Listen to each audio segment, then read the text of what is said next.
Willpower is arguably the most important trait you can have as a human being. And the great news is that with a little hard work, it is one that can be greatly improved on. Like intelligence, the amount of willpower you have today is in part determined by your genetics.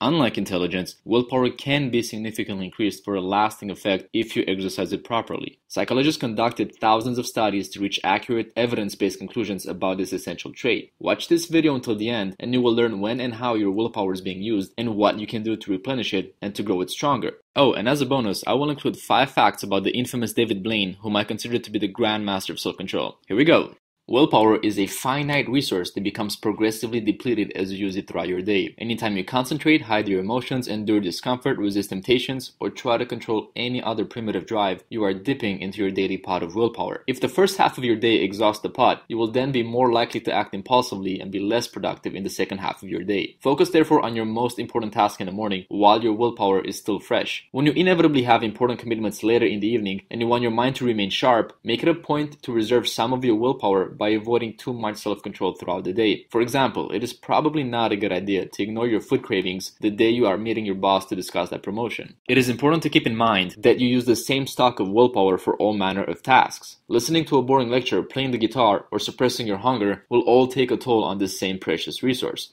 David Blaine spent 7 days in a transparent coffin underneath a 3-ton water tank. Throughout the whole experience, he only consumed a couple of tablespoons of water per day. Willpower acts like a muscle. It not only gets tired with use, but can also be replenished. To learn how to replenish your willpower, let's first understand exactly why we lose it. Whenever we engage in a mental task, even something as trivial as remembering the name of a song, our brain is consuming glucose. The brain converts glucose into neurotransmitters, or chemical messengers used to send signals in the brain. Without neurotransmitters, you would not be able to think. Now, your brain does not stop working when glucose is low. Instead, it narrows its activity on certain functions according to a hardwired set of priorities.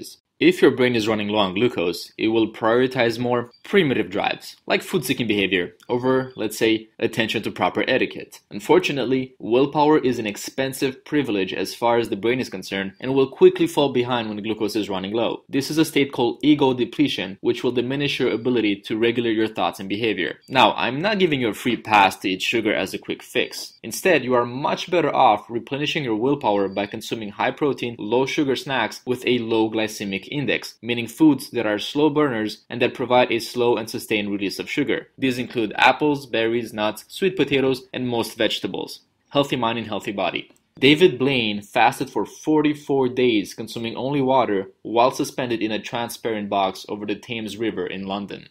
Another way to replenish your willpower is through adequate sleep. By resting, we reduce the body's demand for glucose and we improve its ability to harness it from the bloodstream. If we're sleep deprived, we're impairing this process, which can lead to ego depletion with immediate consequences on self-control. Here are some signs of ego depletion. Notice if you have particularly strong reactions to trivial things. Are you bothered by something that would otherwise seem unimportant? Is controlling your impulses harder than usual? Are you overly reluctant to make a decision? These signs are very subtle and they do require a certain degree of self-awareness. David Blaine was encased in a large block of ice at Times Square for 2 days, 15 hours and 42 minutes. He did not sleep or eat the entire time and was unable to lean on the walls of ice due to the potential for frostbite. The great thing about willpower is that the more you use it, the stronger it gets. Now, to be clear, strengthening your willpower is different from replenishing it. If we go back to the pot analogy, rest and nutrition will replenish the pot, but exercising self-control will increase the pot's overall capacity. There have been dozens of studies demonstrating that exercising self-control strengthens willpower.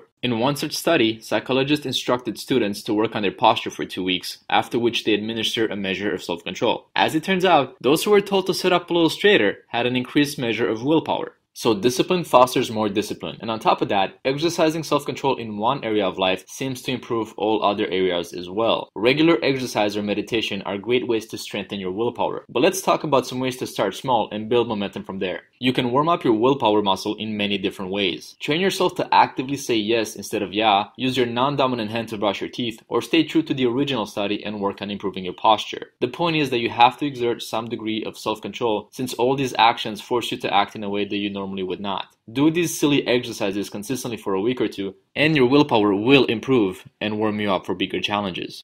David Blaine spent a total of 35 hours on top of a pillar in New York City that was 100 feet high and 22 inches wide. He ended the stunt by jumping on a pile of cardboard boxes. Alright, I've thrown a lot of material your way, so let's recap. Willpower is a highly malleable trait that is improved with practice. It is also a finite resource that you use as the day progresses. You can replenish your willpower tank with proper sleep and with high-protein, slow-burning food. Willpower transfers across domains. Regardless if your willpower tank is plentiful or running low, it will affect all areas of your life. You can strengthen your willpower by regular practices of self-control. Discipline fosters more discipline. That's it!